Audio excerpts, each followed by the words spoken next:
Want to create a shared Google Calendar for your family, team, or coworkers? First, open your browser and go to calendar.google.com. Make sure you're signed in with the right Google account. On the left side, scroll to the section called Other Calendars. Click on the plus icon next to it. Select Create New Calendar. Enter a name like Family Calendar, Project Meeting, Team Schedule. Optionally, you can add a description and time zone. Click on Create Calendar. Once created, you'll see a Configure button. Click on it. Scroll down to find the section Shared With. Click on Add People in Groups. Type their email addresses. You can add multiple people. Here, click on Permissions option and select your preferred permission level. After selecting, tap on Send. Next, go back to the previous page. At the top left, click on Create option. Here, select Event.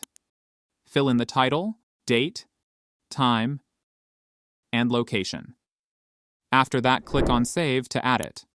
Now everyone you shared with can see it. On the left sidebar under My Calendars, you should now see your new shared calendar. The people you added will get an email notification and can start adding events too. And that's it. Follow and subscribe for more tech tips.